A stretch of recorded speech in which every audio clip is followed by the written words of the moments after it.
Okay, it is 6:30 p.m., November 21st, 2024.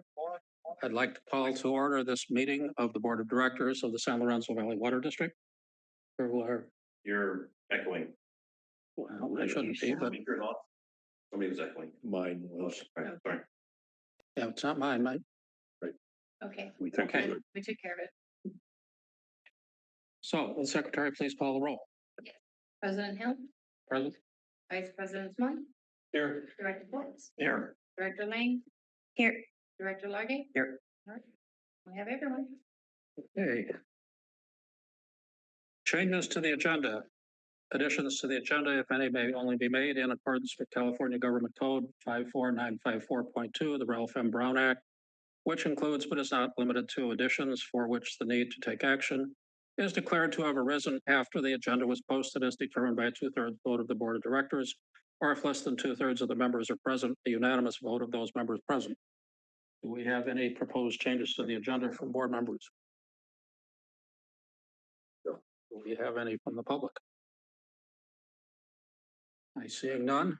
Move forward. Oral communications. This portion of the agenda is reserved for oral communications by the public on any subject that lies within the jurisdiction of the district and is not on the agenda. Any person may address the Board of Directors at this time. Normally, presentations must not exceed 3 minutes in length, and individuals may only speak once. Please understand that the Brown Act limits what the board can do regarding issues not on the agenda. No action or discussion may occur on issues outside of those already listed on today's agenda. Any director may request that a matter raised during oral communication be placed on a future agenda. Do we have any oral communications from the public? We have two online, it appears. We'll take you first and then we'll see who's online. Please introduce yourself. My name is Ray Spencer Hill. And I wanted to raise the issue after the fires, I think around 2021, one of the issues that was raised to the water district was the raised by the firefighting community, and the issue was access locks. The firefighters had to cut through the access locks during the CZU fires. I believe at that time there was a presentation on what it would cost to have called universal access locks on some of those gates so that firefighters could access those properties. I believe it's called a Knox lock, but I'm familiar with it. Yes. Okay, great. I just as we're going into a new budget cycle, I am asking that the board perhaps reevaluate that project. I'm sure prices have changed since the original presentation was made. But I think that this is an important issue to add to the list, especially as we're reevaluating and prioritizing the list of capital improvement projects. Thank you. Thank you. Okay. Do we have any other comments from those present? We have one online. I'd like to follow up on that. Garrett, could you take that as a note to follow up on that and bring that up for discussion? Yes. In at least one of the committee meetings. DTV, can you please promote John Kunkel? Okay, before I proceed with the next person commenting, just a quick note for everyone. Mr. Kunkel had a prior medical appointment out of town and is on his way back, and I believe he's probably joining us from his car, but he was unable to change his appointment. So moving on, Mr. Mosier, you have a comment. Yes, thank you. Can you hear me? Yes. Yesterday, you received, each board member received a letter from 24 ratepayers. It was also sent to the board secretary. And I just want to highlight that the letter's message, which is that the recent election provides a clear mandate from ratepayers to act aggressively to address infrastructure upgrades and repairs, prepare for the next natural disaster, and move forward on consolidations with our distressed neighboring water districts. These and other critical priorities cannot be adequately addressed without senior staff positions being filled. So we were writing to urge you to prioritize filing those staff vacancies as soon as possible and do not delay the hiring until a new permanent general manager can be appointed, which may take months. And we urge you to adopt competitive salary rates to attract qualified applicants and retain staff. Thank you. Thank you very much for your comments. We will take that to heart and proceed toward hiring appropriate people as appropriate. So. Okay, moving on. Unfinished business. Brackenbury and Forest Springs consolidations status. Garrett, are you going to be presenting that, or? Yes, I'll be presenting that. Thank you.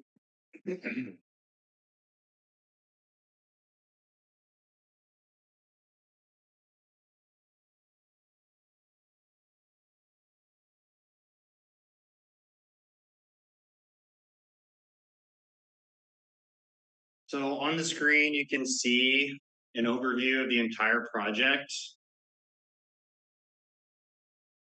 We have hired a consultant, Sandus Civil Engineers, to complete a portion of the design work, including the transmission main from the connection to our existing system, the transmission main through our existing system to the pump station located at West Park and Ridge Drive. Oh, is that Highway 236? The transmission main from the pump station to the tank site location, which is located at the top of Forest Springs. The transmission main that goes to the top of Brackenbury. After the design was completed, the engineer's estimate of $12.8 million far exceeded the amount of funds available in the DWR grant for this project. To keep the project moving forward. Excuse me, Gary. Yes, Mark. You said 12.8? Correct. Isn't that just for phase 2 though? So 12.8 is for the transmission main, the pump station. Okay. And we also have a price for the tank side of 2.5 million. So the total is more like 14. The total price, 8.3. including the tank site, the transmission main, and all the laterals in Forest Springs, is approximately $20 million. Okay. For the project.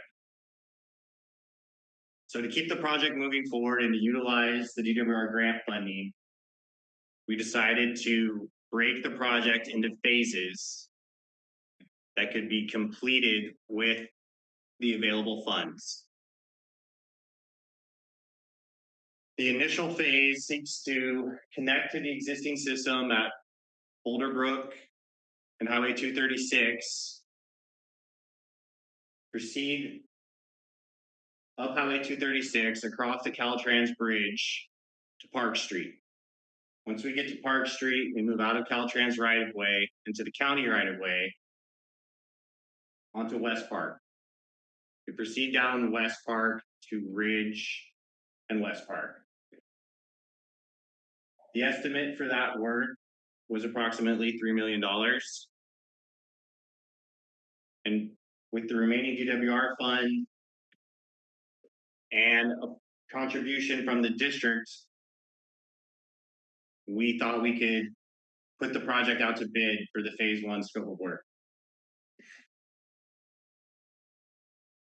The DWR grant had an expiration time where we had to complete the construction by December of 2024. Due to delays, we're not able to meet that deadline.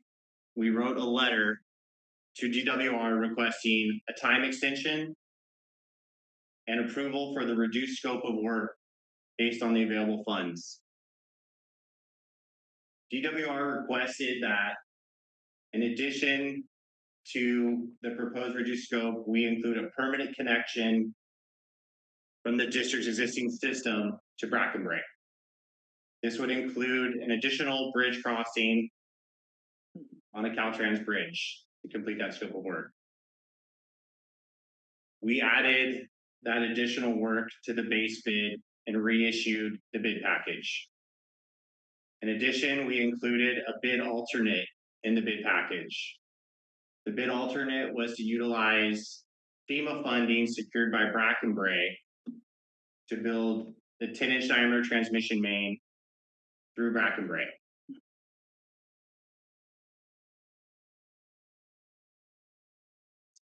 The bids were due on October 30th. The district received 3 bids for the phase 1 construction.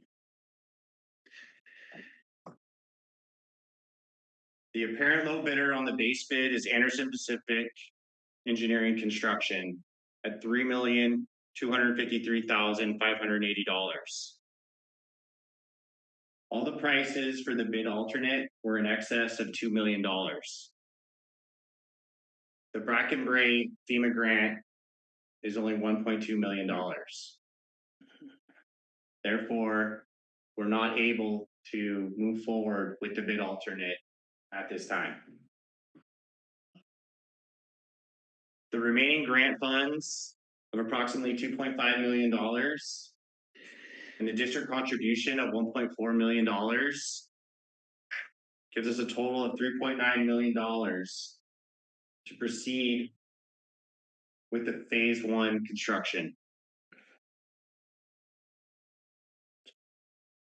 There's additional costs that the district will incur besides the contract price from the contractor.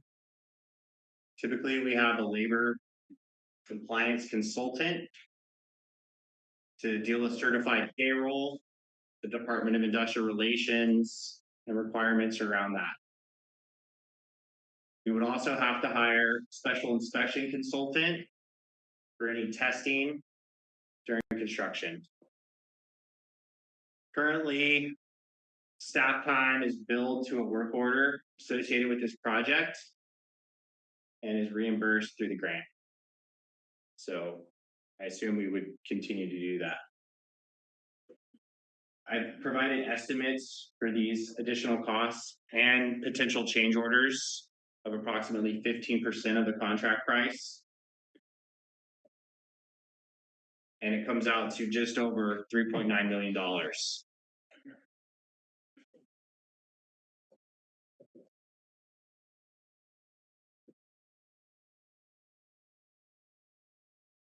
In order to work in Caltrans right-of-way, we need a Caltrans encroachment permit. In order to aim our transmission main on the Caltrans bridges, we need a Caltrans encroachment permit for that specific work. Our design consultant, Sandus Civil Engineers, has submitted the project to Caltrans for the encroachment permit, and we have received review comments on the proposed bridge crossings. Caltrans is requiring a structural engineer to generate load ratings for the existing bridges with the added utility load. Sandus has provided an additional services request for $225,000, which would include preparing 2 Caltrans encroachment permit packages, one for the bridge crossing and one for the open trench work in the right-of-way. Structural evaluation of the existing Caltrans bridges, and a water district easement on Hazel Break Road, which is the road leading into Brackenbury. District staff had a meeting with the Department of Water Resources about the Caltrans encroachment permit and the additional services request of $225,000. The regional manager, we got an email response indicating the regional manager is okay with the proposal to construct portions of the pipelines up to the bridges. They've requested that Sandus proceeds with the engineering analysis of the bridges at the same time using small community drought relief program funding. That's the grant from DWR. They indicated we can discuss a funding increase for the Sandus additional costs after they provide their findings.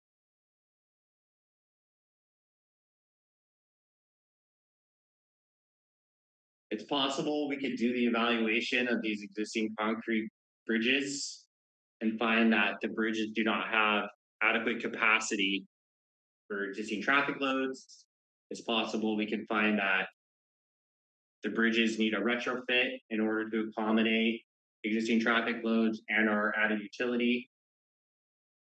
It's possible we could evaluate the existing bridges and there's sufficient capacity to install our transmission main on the Caltrans bridges. We won't know until we do the evaluation. Sandus has also provided alternatives. A dedicated utility bridge adjacent to the Caltrans bridge. This would require approvals probably from Fish and Wildlife and the other environmental concerns building next to the creek. We would have to do a geotechnical investigation to design the bridge abutments on each side of the creek to support the bridge, utility bridge structure crossing the creek. We had a meeting with Sandus on Tuesday, November 19th, to discuss options. The district has an existing water main on one of the bridges, Caltrans Bridge 36-0010. That's the bridge closer to town. So it's possible we could install the new transmission main up to the bridge, connect to our existing 4-inch transmission main that goes across the existing Caltrans bridge, start up the new 12-inch diameter transmission main on the other side of the bridge, and we'd be able to complete the installation of the new main line from Boulder Brook and Highway 236 to West Park and Ridge, utilizing the existing bridge crossing. DWR has indicated that they're okay, the regional manager is okay with this proposal. Ideally, if we could check the bridges and it was okay to install our transmission main on the bridge, we could proceed with the entire base bid scope of work without any changes. So I have some possible actions that we could take. We could award the construction contract and we could award an additional service request to Sandus at the same time so that we could evaluate the bridges as fast as possible and hopefully get the encroachment permit before work starts in the summer. Another action we could take is we could award the construction contract without the bridge crossing scope of work. This would mean we would connect to our existing bridge crossing and we'd be able to build the main from Boulder Brook and Highway 236 to West Park and Ridge. We would not be able to replace the temporary connection to Brackenbray at the second bridge, as there is no existing water line on that bridge. The temporary connection is underneath the Caltrans bridge, above grade, and goes up the side of the bank to Hazelbray, where it connects to the existing system at Brackenbray. Another possible action is we could reject all the bids. We could award the additional service request to Sandus to evaluate the Caltrans bridges. And if we get a favorable, if we're able to obtain the encroachment permit from Caltrans, we could rebid the same plan. We could reject all the bids, we could revise the plans, and we could rebid the new plans. We could reject all the bids, and we could stop work. And with that, I could take any questions that the board has.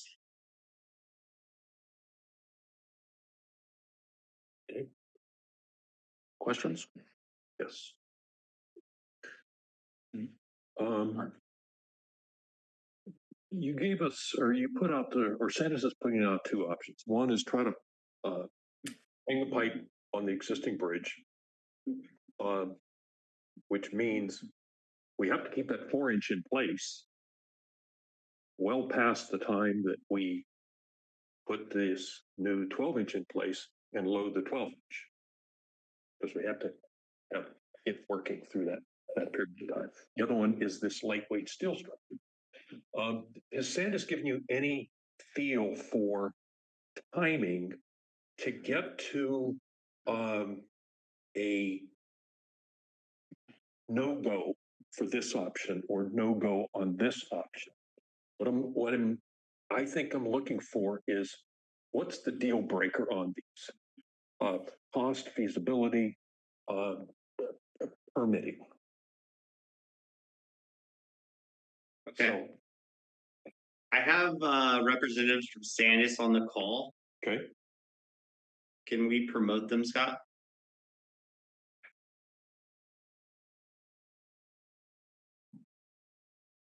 CTV, can you promote Brian Cantamia?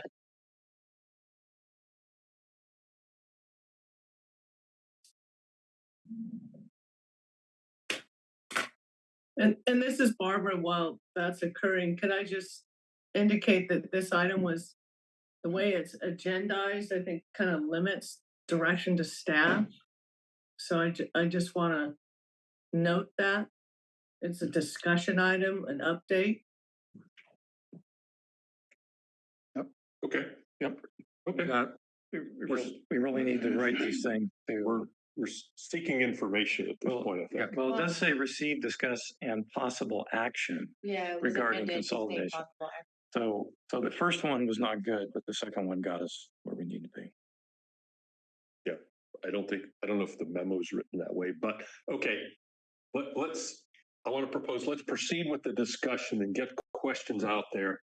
If we get to a point where we think we might be able to do something, we'll talk further about What options we have? motion. Motion. Right. So At this point, we're just discussing. is Sandus available for questions? And this is, did you say Brian? Yes, Brian. Yes, hi, this is Brian Cantamella with Sandus. Garrett, is Jeff also on this call? I'd like to promote him and if possible as well. Jeff Satara. Yes. CTV, can you promote Jeff Satara as well?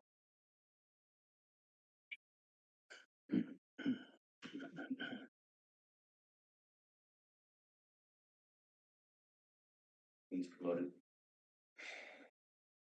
Okay.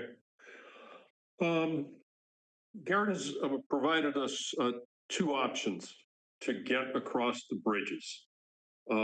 One, attempting to hang the 12-inch on the existing Caltrans bridge, which I understand is 100 years old.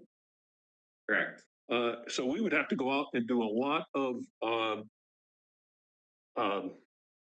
design interpretation of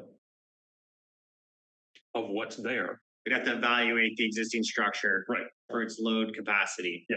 With So, the added utility. And wear and Yeah. deterioration and everything else for the last 100 years. yeah. So the other one is this a new lightweight steel structure. I was initially hopeful on this lightweight steel structure because it doesn't require Caltrans approval, but I understand we need other agencies' approvals. I believe that the dedicated utility crossing would still be in Caltrans right of way, but it would alleviate us from evaluating the old bridges. The bridge. Okay. Correct. But Jeff or Brian, what's your feel for when do you think you could get to a point of a no-go on, if you were dual tracking these two alternatives, a no-go, this one doesn't work for the following?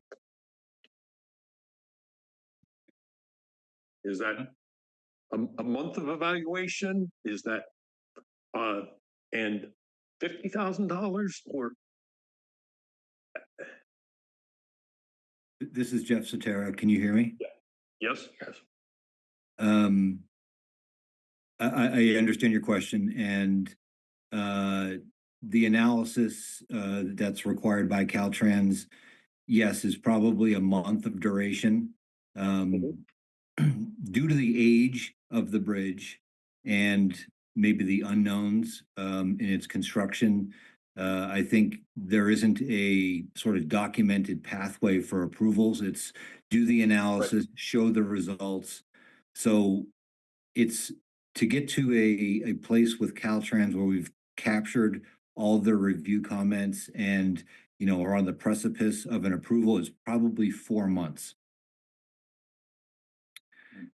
Similar, unfortunately, with a brand new structure that's also in the Caltrans right of way. There's a separate. It's a simple encroachment permit approval. We're not touching their structure. We're just in the right of way.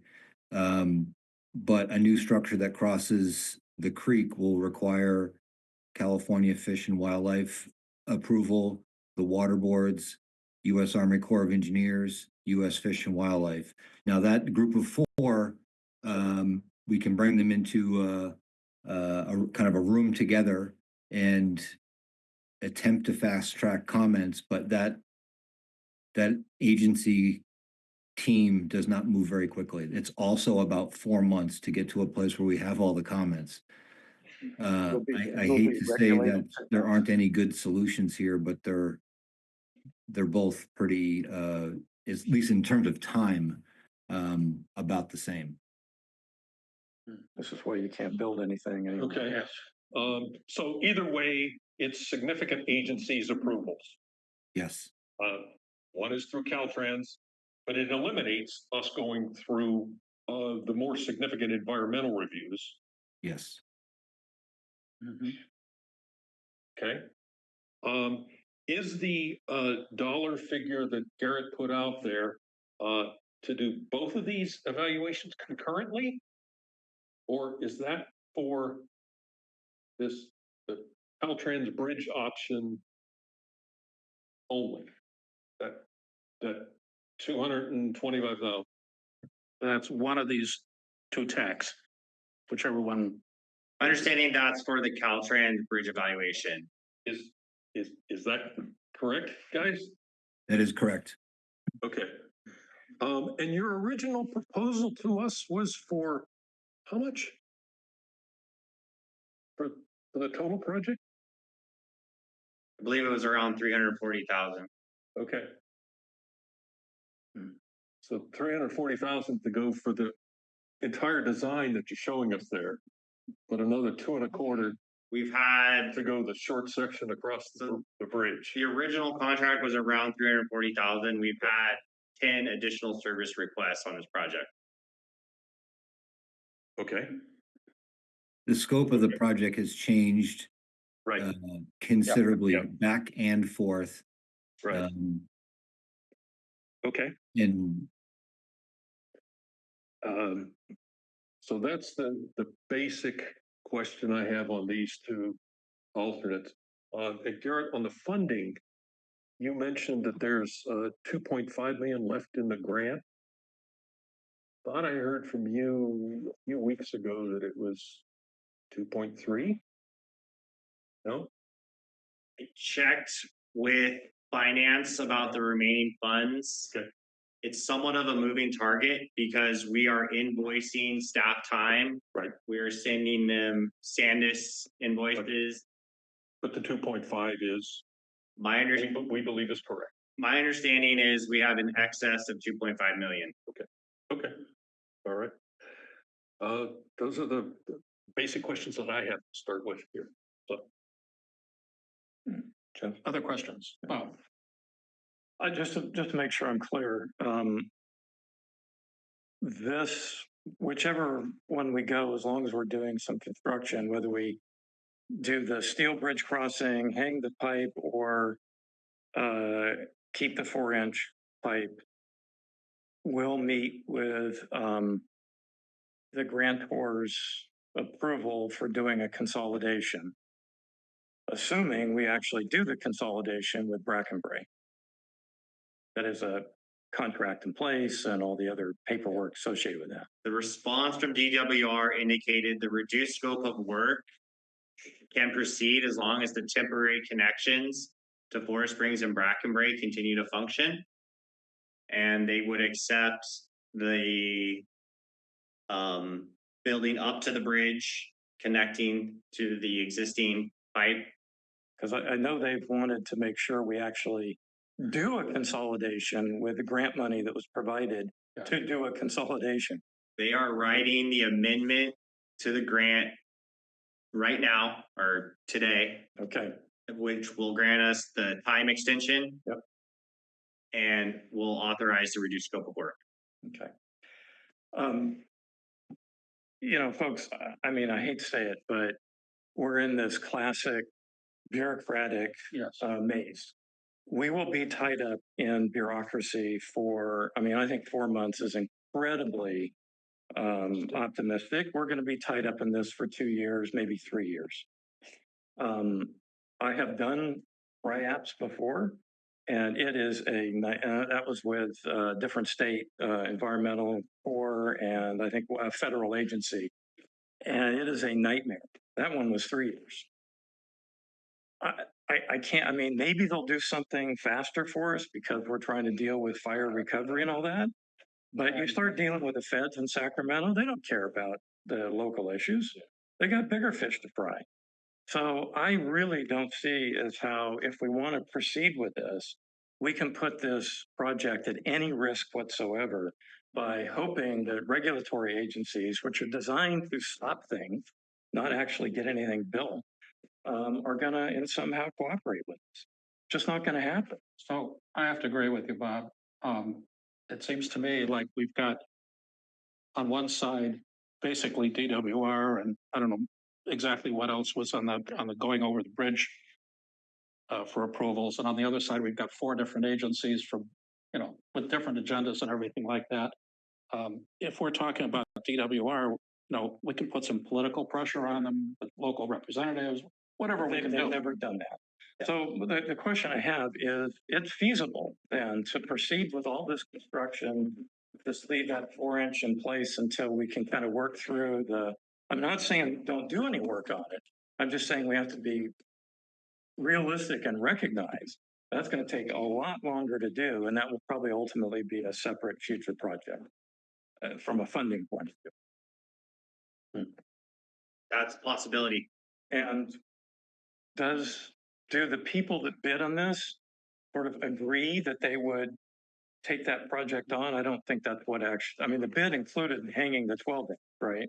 The bid includes both bridge crossings. Yeah, so if we basically remove those. That kind of rebuild. Well, do we need to do a rebid, or can we go to the low bidder and say, hey, what's the reduction in scope? Either way, there's a revision to the bidding. So let's get Garrett's. Bob's asking a question. So I posed this question to Barbara. Barbara, do you have a response on that? Yeah, I think if you just flat out say, hey, we're taking this piece out, that we're looking at a good chance that we're gonna say you're gonna have to rebid it. If you continue to move forward and say, okay, we're not sure what we're doing, then we're looking at how to advance that without rebidding. So Okay, fine. Yeah, I got it, Barbara. That's fine. So, I mean, the recognition here, though, is if we start working this next year, let's say as soon as we can, April, May, whatever, it's very likely we're not going to have a final answer on the bridge crossing options. And so as they get through construction, then what happens if they actually don't do that? We're still paying the full amount, or do we get a reduction? No. So the way that the construction works is as the contractor completes bid items, they submit a progress payment for those items that they complete. For instance, if they install 1,000 feet of 12-inch pipe in the month of May, they would submit a progress payment for 1,000 feet on bid item 1. And then they would get paid for that 1,000 feet minus the retention, which we hold till the project completion. And, sometimes we have, for instance, on our 2021 CIP project, there was a bid item for slurrying the road. We ended up doing more paving than what was originally contemplated in the bid package. Therefore, we didn't need to slurry as much square footage as was in the bid item. And it was just never built. Okay, all right, fair enough. So, I mean, my questions are, I've got what I need. I think I'd recommend we just proceed. Well, the bridge has a lot of known issues already. I think like the actual turn on it is incorrect, and the Caltrans, their own worker went over that one. So it's been hit quite a few times, and I think the bridge, the second and the third bridge down, that's actually slated to have some repairs and stuff on the scouring underneath it. Have we contacted the county? Like I know there was like talk about doing stuff with the bridges. Have we had any type of communication if they have thoughts on these bridges? So the bridges in question they're Caltrans bridges, and we have submitted for the encroachment permit, and they have provided the review comments about evaluating the bridges. We would be attaching to the bottom of the bridge deck with epoxy anchors and a steel rod with a clevis, and the pipe would go in the clevis. And then there's also a series of braces for longitudinal and lateral, load resistance. Jeff, do you want to speak to that at all? Sure, I'd be happy to. You summarized it correctly. There's a series of pipe hangers that will be attached to the underside of the bridge deck. And there are a number of lateral and transverse struts that will be installed to resist seismic and other movements.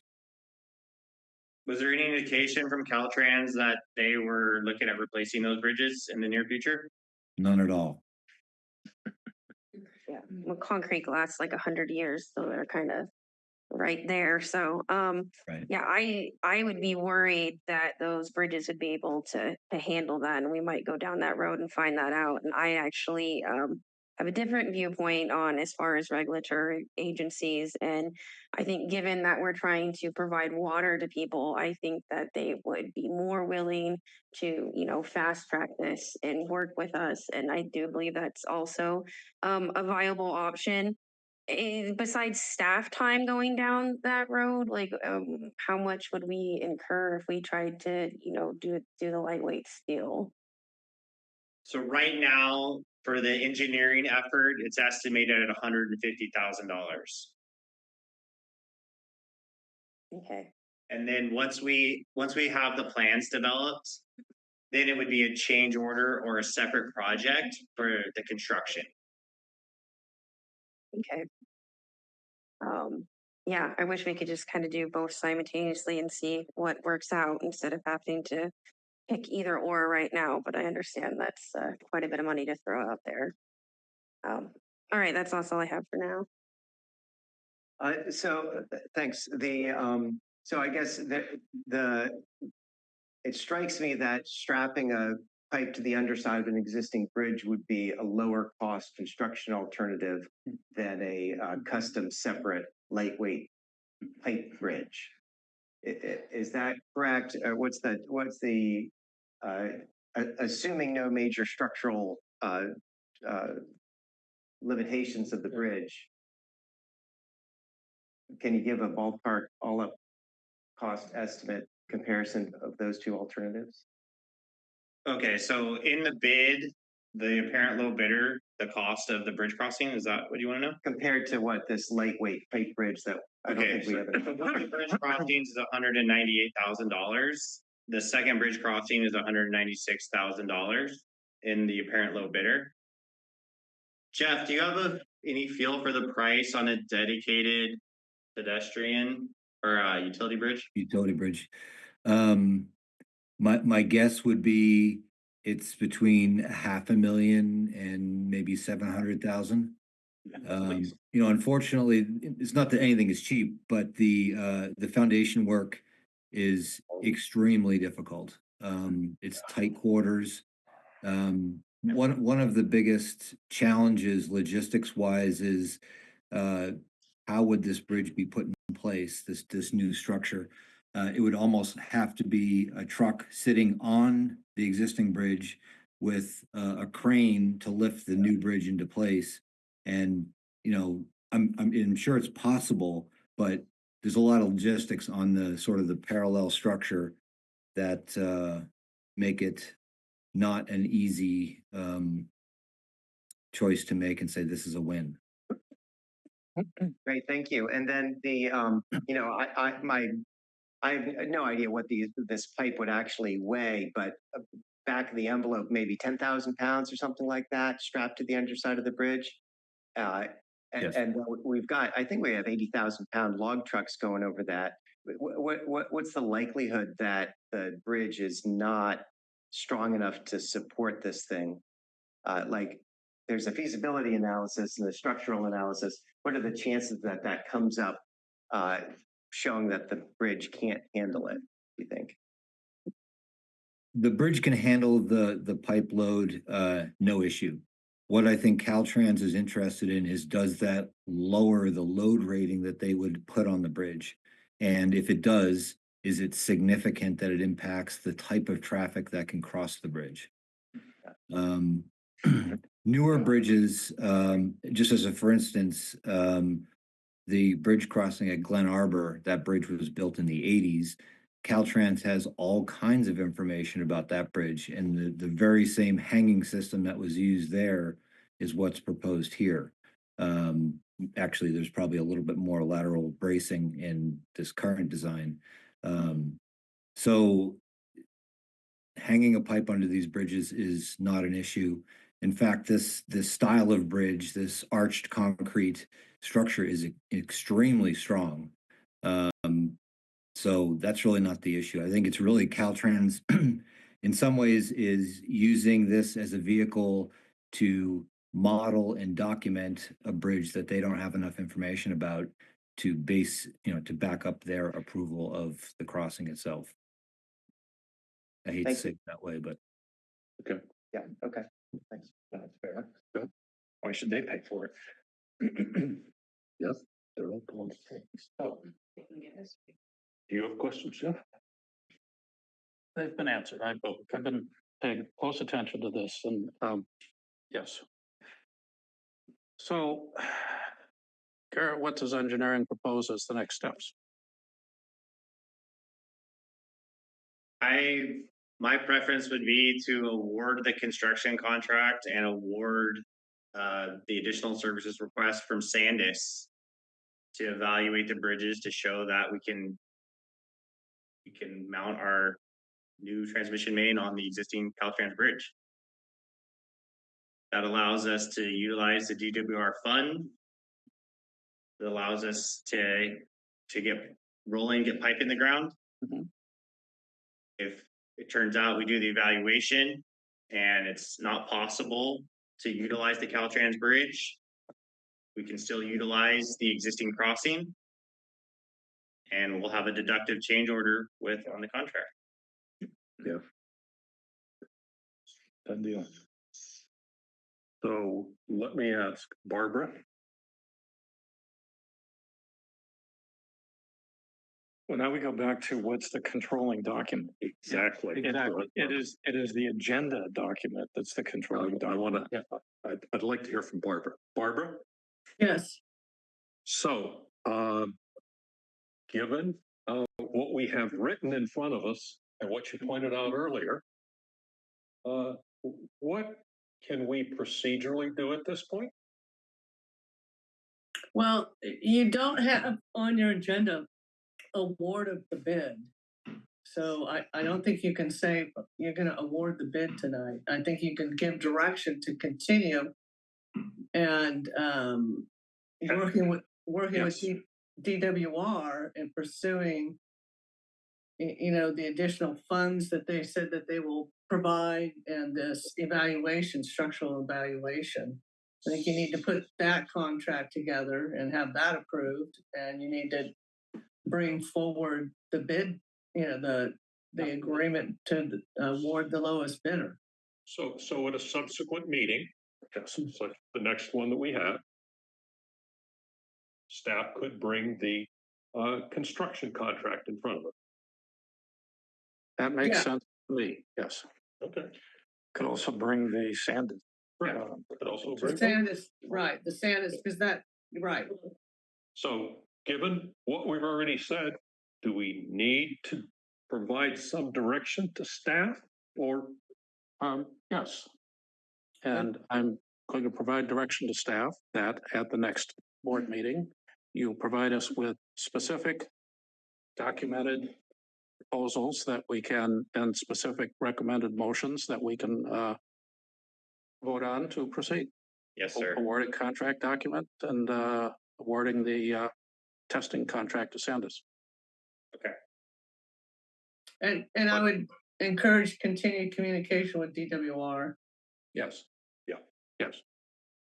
Bob? I just have one thing I wanted to say though before we go to community comment. And that is, Garrett, I think you put together a really great presentation outlining options. Yes. Option recommendations, et cetera. I mean, that was really good and it was easy to follow. And while I didn't like the content necessarily, at least it communicated very well. So thank you for putting that together. Yes, it was well done. Comments from the public? Yes. Please.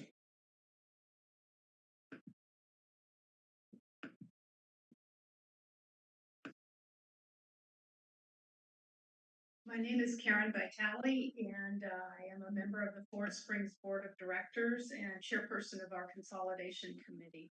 I first want to start with a question.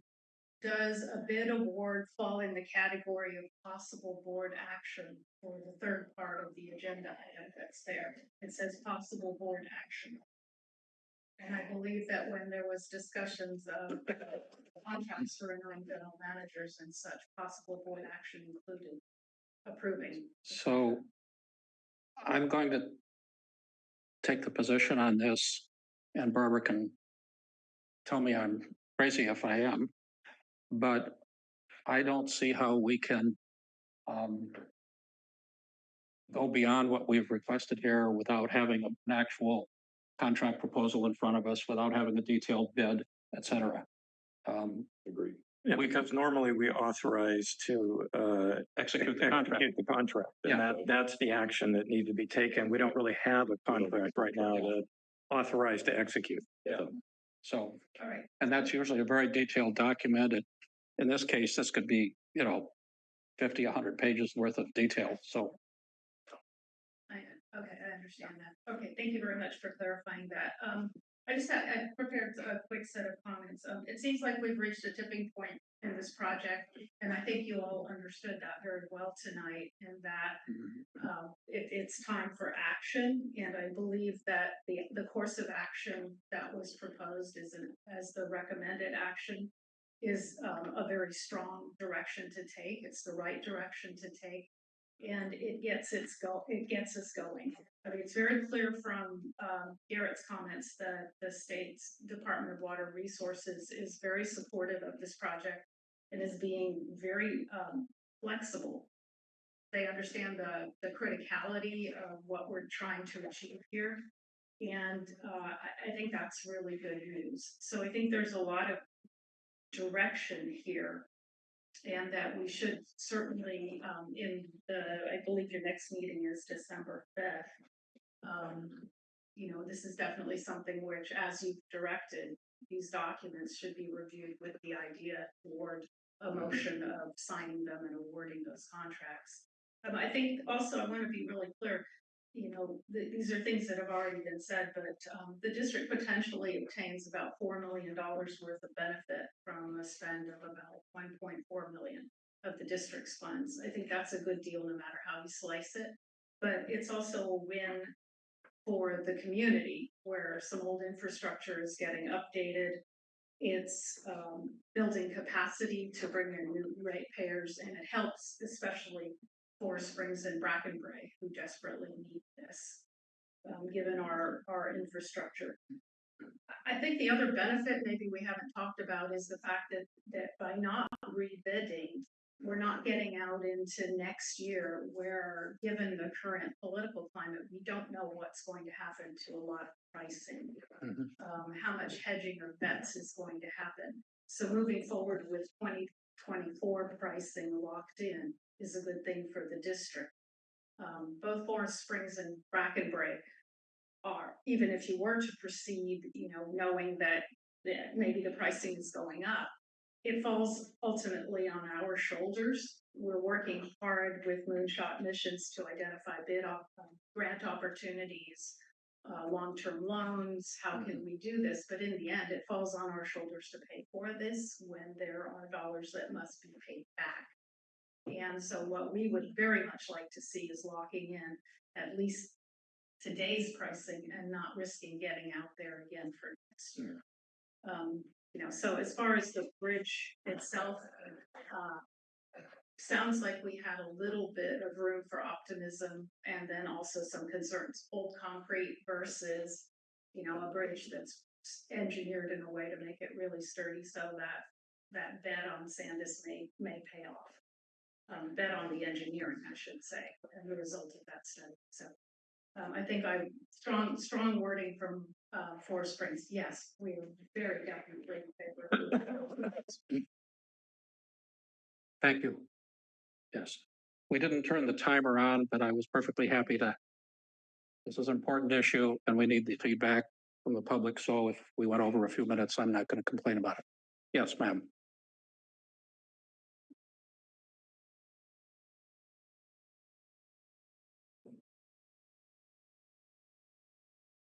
Hi, my name is Kate Moorhead. I'm the president of president of Brackenbray.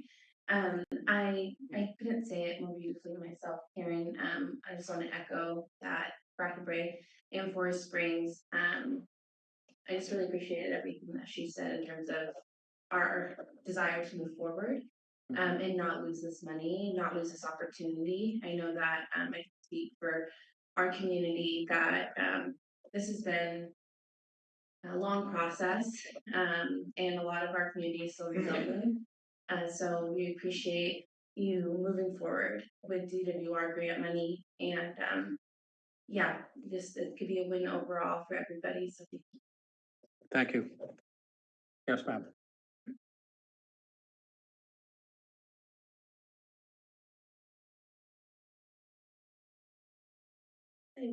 Yvonne Linton with Forest Springs, here with my husband Sam.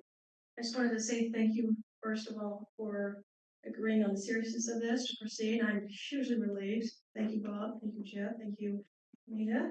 Nice to meet you, everybody here. If I can just clarify one thing, does this mean, do we have the exact agenda items, like what we need to bring to the next meeting and so forth? And if everything is presented according to what you need, will the vote occur at that time in a month or so? What option we are going to take? Or will there be any more waiting involved? So that's just one thing I have. And So I can't commit the board in advance on a vote that we don't have right in front of us. But it is our intent, I believe, to make a decision at the next meeting, assuming that we get appropriate documentation and there's nothing, glaringly difficult in that. yeah, and that's a huge report for you to wade through. Yeah. That's like, I know that sounds like whiz of words, but we can't promise that we're going to vote on something until we have it in front of us. Of course. So, but given that, you will receive that in advance and look through it, and it sounds like everybody's in agreement that we are ready to at least advance on some stage of the construction, and we just have to finesse which option looks the most reasonable. I want to thank Garrett also for putting all those information together, and the whole board really. I'm hugely relieved, like I said. We all have waited so long for this. Well, we're newer to the community, but especially for the others. So if there's anything that we can see in advance, I just want to just say that if there's anything that we are privy to see in advance, we welcome the open communication so that we don't have surprises in it, but we can make a voice. So thank you. Thank you. Have any other speakers? I see no one online. Oh, I do have another comment to make though. So this begs a question about where Brackenbury is in the process. This money has to be used for consolidation. We have to do at least the Brackenbury consolidation. I'm hopeful that that can occur on or before the conclusion of the installation of the pipeline of this project that we hopefully will vote on next day. It also begs a question about what are the requirements for doing a consolidation, to what level of acceptable infrastructure, agreement, whatever else is in place in order to facilitate that consolidation. Is it a full consolidation, excuse me, or is it a consolidation with qualification? These are all questions that also need to be pursued aggressively in parallel with getting ready for and actually executing on the construction. I don't think we want to wait until after the construction or anything like that. And I think this actually would be a great opportunity for us to really come up with specific criteria or options around consolidation, because we're also going to need to use the same general concepts in consolidating with Forest Springs, possibly Big Basin down the road, or anybody else that might come before us.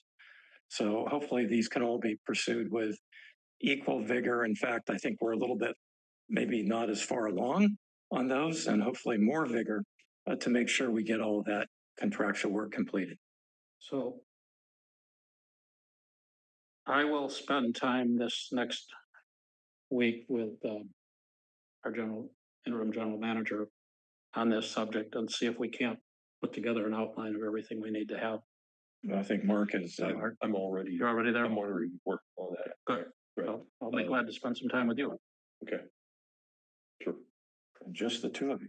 Just the two of us. Well, can't have three of us together. Possibly, or interim GM. Yeah, no, just the two of you, board members. Yeah, yes, of course, staff. Jeff, could I make a remark? Yes.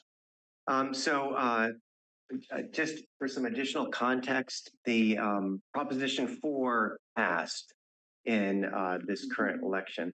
The California Department of Water Resources is getting $1 billion approximately, which it will largely issue through grants for drinking water and climate resilience related projects. This is the time to get grant proposals organized.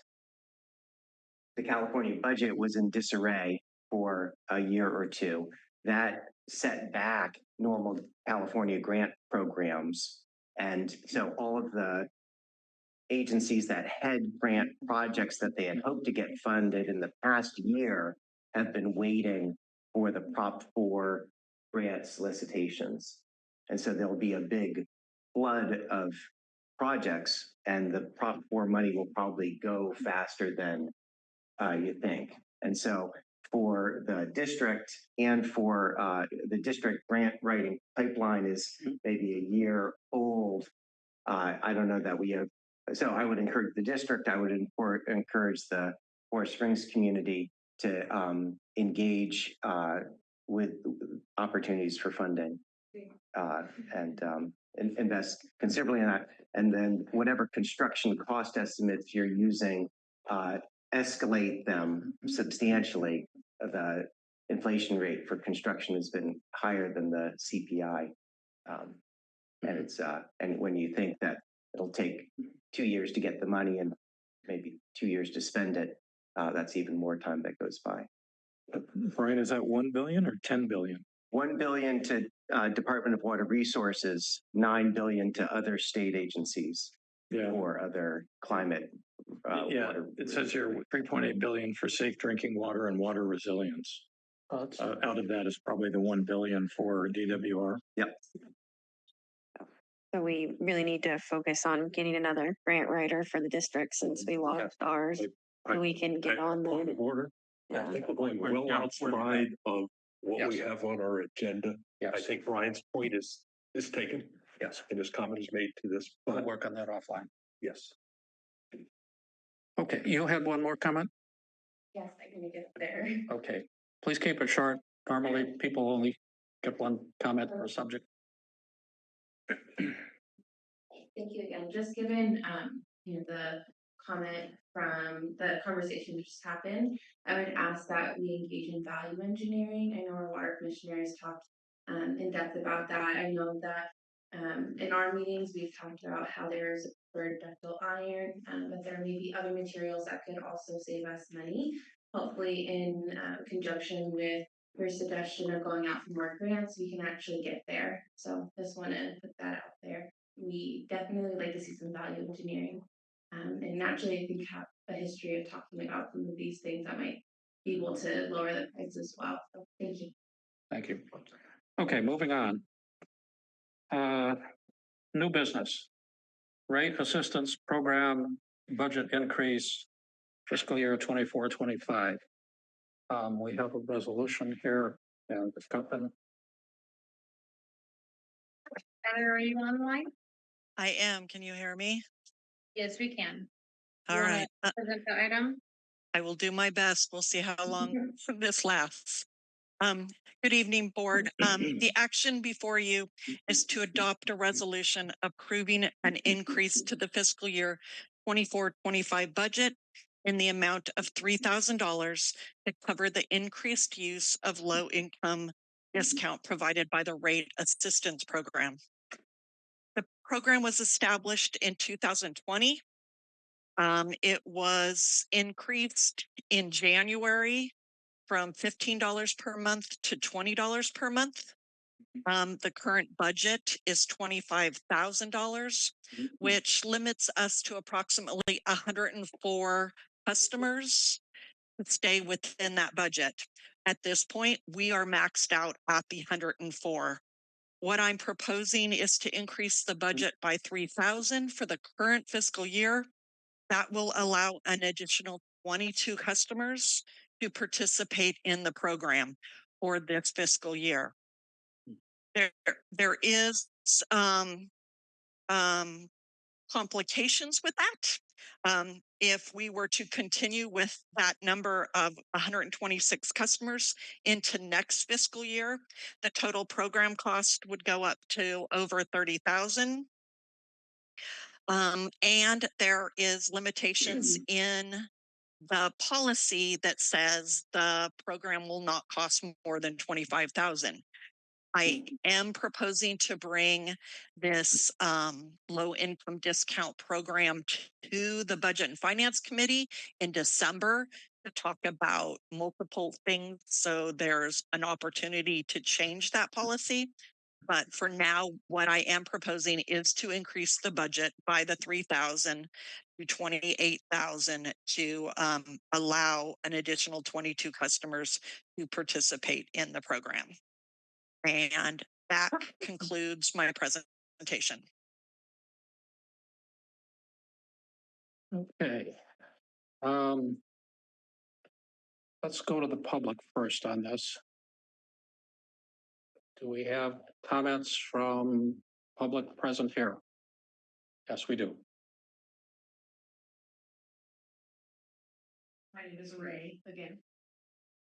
I read the proposal. The proposal seems fine to me, but I would agree with the extra step of exploring this beyond the 3,000 that is proposed at this time. I think more needs to be done to make sure that water is affordable to our low income residents here in the valley. One of the problems that I have seen with this program is that my understanding is that it doesn't really help renters because the eligibility of the ratepayers is usually attached to the homeowners who may not be eligible for the assistance, whereas the low income tenants really may need the assistance. So cutting to the chase, I think we need to see more information. It needs to be a data informed conversation about what assistance is actually needed. But we should know how many people are eligible, how many people really need this assistance. Do people know about the program? Because that has not always been my experience. So people are aware of the help that is available to them. Is it an accessible program? And do we need to reevaluate the amount of assistance that is being provided? Because $20 can be pretty measly in the face of, some people being fixed income and rising rates. So we just went through this election. We had an issue that was speaking directly to the fees of the water district. And I think the one thing that everyone on both sides really agreed about was the need to address affordability for the people who were already struggling in our community to be able to afford water. So again, that's not everybody. Some people can afford to pay their bills. Overwhelmingly, people felt that it was necessary to fund the infrastructure projects, I think, in this community. But at the same time, I think we also need to not ignore the fact that that there are people who are struggling and do need that assistance. So I agree with this proposal. I hope that it is adopted, but I also hope that there is a serious data-informed conversation going forward about how to expand the ratepayer assistance program. Thank you. Okay, do we have any more commenters in the room? Yes, please. My name is Joni Martin, and I would echo what Ray said, that I think it's an important program. I think it's important to know how many people actually do need this help and to make sure that the budget is set to be able to provide the help to those who qualify for it. So I don't know if it is something that would only be limited to the Budget and Finance Committee, or if it might be appropriate to have an ad hoc committee look at this issue as well. But I just really encourage the board to dive into this and expand it if possible. Thanks. Thank you. Okay, we have online Jim Moser.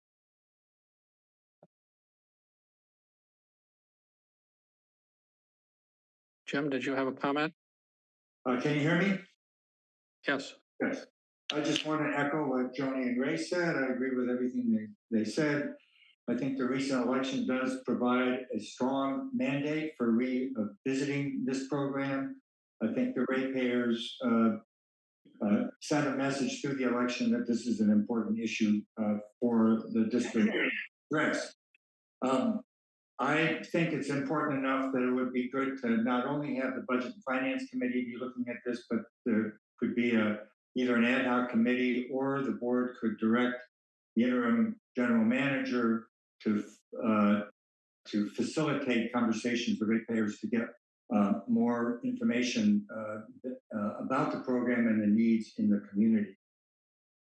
It's an issue that the Friends for San Lorenzo Valley Water has long advocated for, and we think this is a good opportunity now for the board and for the district to break new ground to be sure that affordable water is in fact a human right, and that we can be a leader here in San Lorenzo Valley in pursuing this agenda. Thank you. Thank you.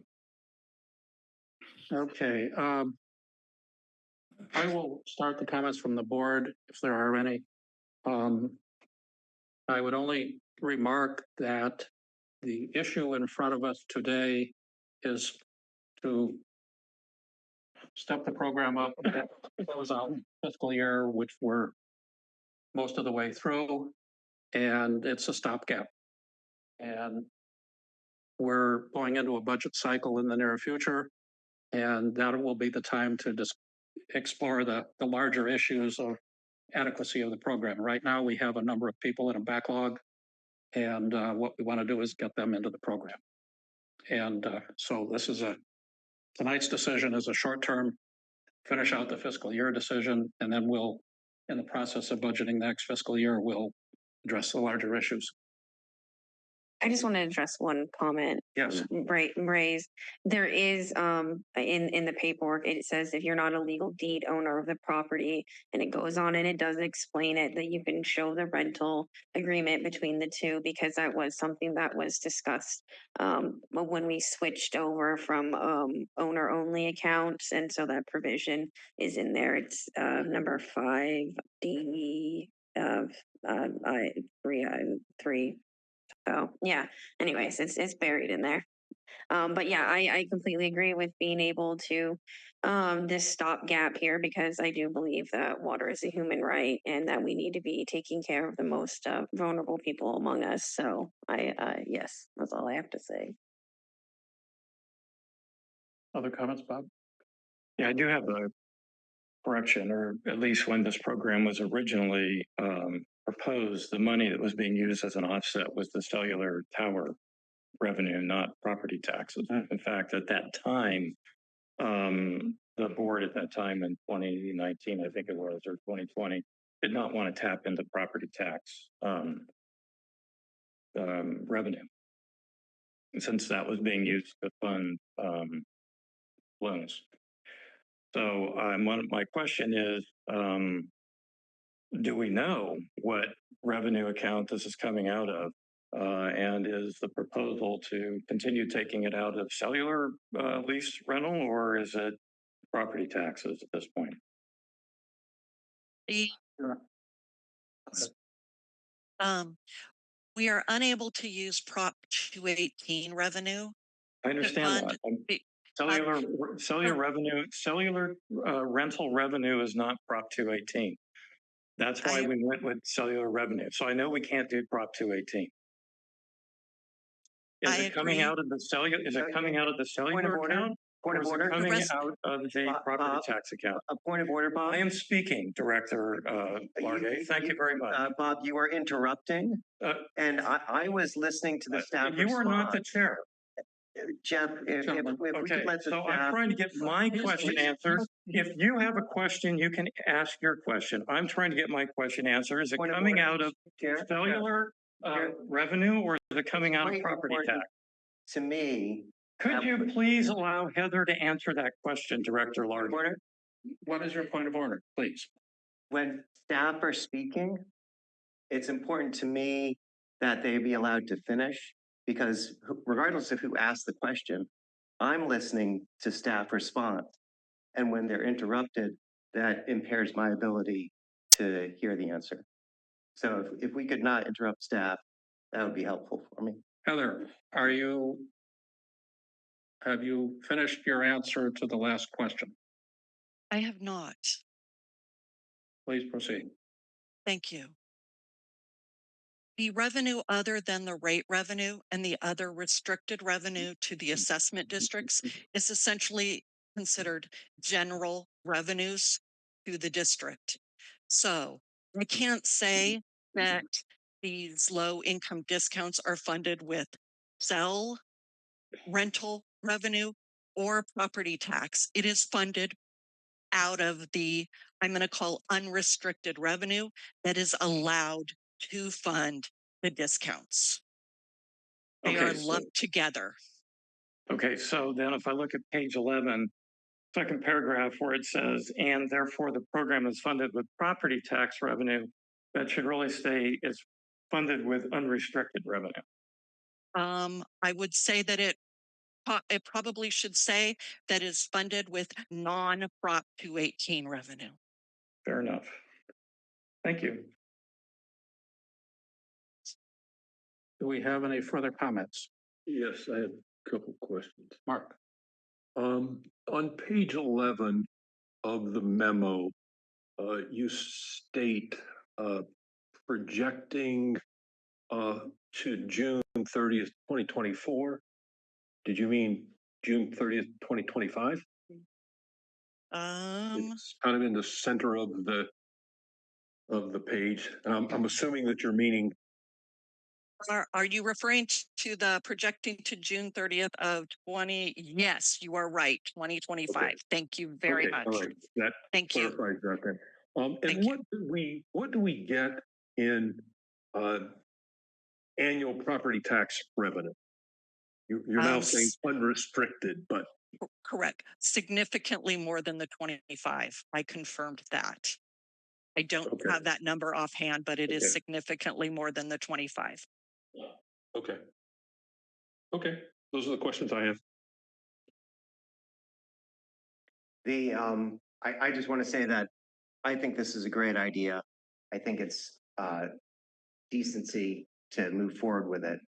And I think that it is important to understand our full opportunity to serve very low income members of our community at prices they can afford well in advance of the budgeting process, so that by the time that process is underway, we have a reasonable number to insert into it.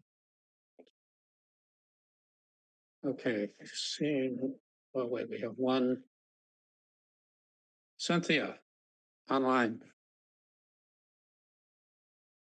Your hand is up. Thank you. I just want to reiterate that I believe there are other ways to fund this, including fundraising from ratepayers. And I would like the interim general manager to hold a meeting where we can discuss possible options. I know that's not what's on the table today, but I think it's very important that we move forward finding the solutions, getting the people who are actually affected by this program to give their input on what would help them, rather than us assuming that we know how the program should operate. I think there are many obstacles to people using the program, and as soon as possible, we should start addressing those obstacles. Thank you. Thank you. Okay, Director Fultz. San Lorenzo Valley Water District is an agency of 8,000 subscribers. PG&E is an agency with millions of subscribers. We do not have the scale to do large rate subsidies for our customers. The state of California has passed laws that designate this water as a human right, but have refused to fund it. That is where we need to be going for the funds to be able to support this kind of program. And I'm sure that's something every water agency in the state needs to do. If the state of California wants to declare this and wants to say this needs to be funded, then they need to step up and fund it. That's very simple in that. I have no problem with people getting assistance. I think this is outside the scope of what we're dealing with. Us. Even $3,000 is within the scope. I have a problem with us being asked to support this at the level that I know is going to be coming from the Friends. The whole purpose of this program was to start small and build it up over time. Yeah, so we'll have a bigger conversation later, but even $3,000 needs to come from the state of California. Okay, thank you. I'd like to make a motion. Please make the motion. The board adopts a resolution approving an increase the fiscal year 2024-25 budget in the amount of $3,000 to cover the increased use of the low income discount provided by the rate assistance program. I will second that. And we have to wait a few moments because our district secretary has stepped out of the room to take the roll.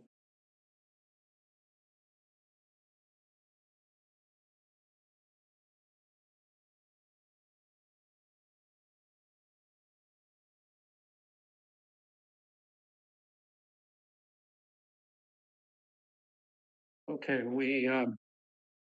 the proposed motion on the rate increase, the rate relief has been moved by Mark and seconded by me, and it's time to take a vote. All right. President Hill, Yes. Vice President Smollett, Yes. Director Fultz, No. and Director Lage, Yes. Director Lane. Yes. Pass.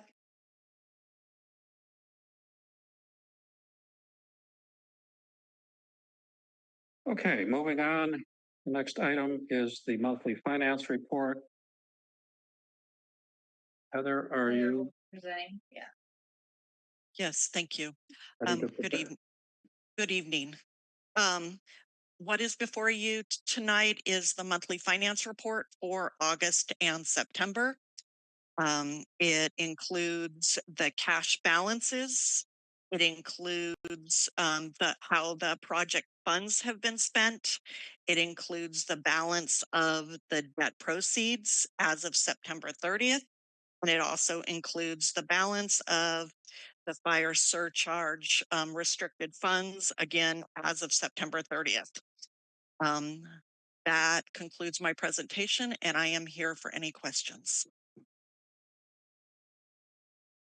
Board members, any questions? Dr. Fultz.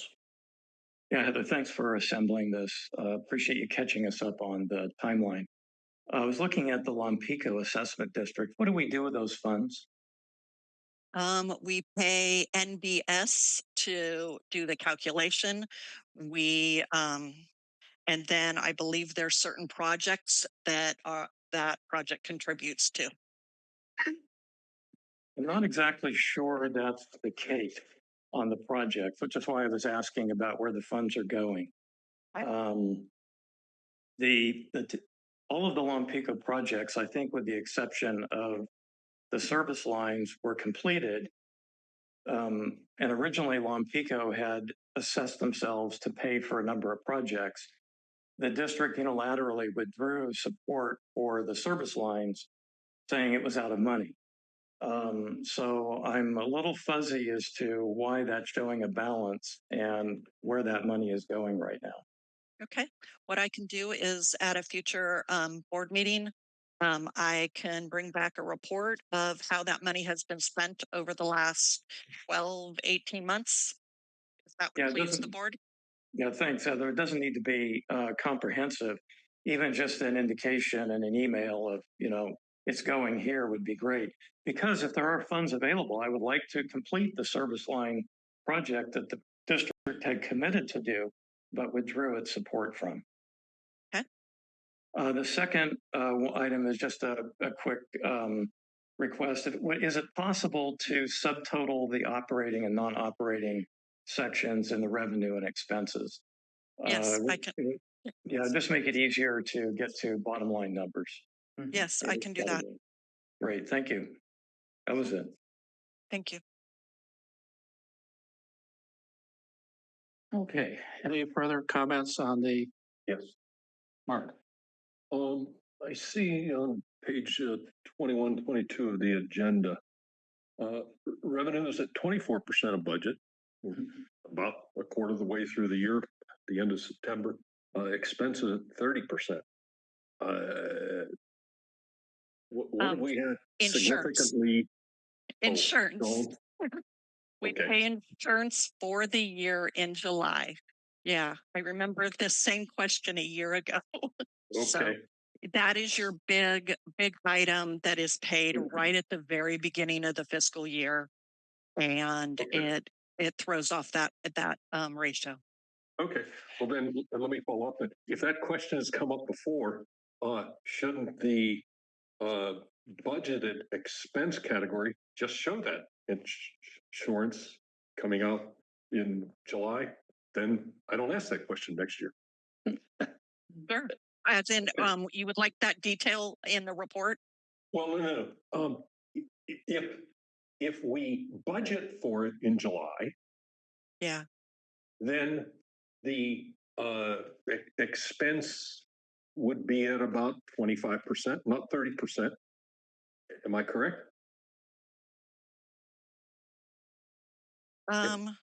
You're basically saying load it into the right place at the right time, right? Exactly. Load it into July if that's when that you typically pay that expense, as opposed to having it a flat right 1/12 for every month, right? Yeah. Mm-hmm. I gotcha. Okay. Yeah, I can do that. Sure. Okay, that's the questions I have. Thank you. Any further questions from the board on this? I don't have any. Thank you so much, Heather, for your work on this. Thank you. Okay, the next item on the agenda is Board of Directors meeting schedule for January 2025.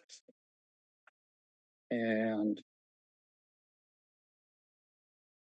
I have lost my screen here, so I don't see in front of me what the proposal was. Yes, so it was me presenting that item. It's just to review the 2025 holiday and meeting calendar because one of our meetings falls on January 2nd of 2025. And we figured with everybody probably being gone for holidays, I figured we could move that. We can either schedule a second meeting in January or just decide just to keep the one meeting, which would be on January 16th, which is the third Thursday.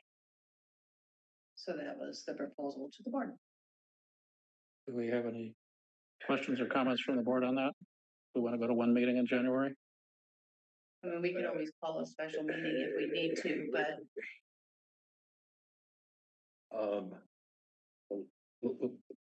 Let me ask a couple questions. Is staff not working that day or that week? we will be working on the second. We have the first off. And I believe the Okay. 31st. Okay. Yeah, 31st and the first. I don't have a sense of what's going to be transpiring in the district during December that might necessitate that. I'd hate to have to call a special meeting or during the week of Christmas to say, okay, when can we?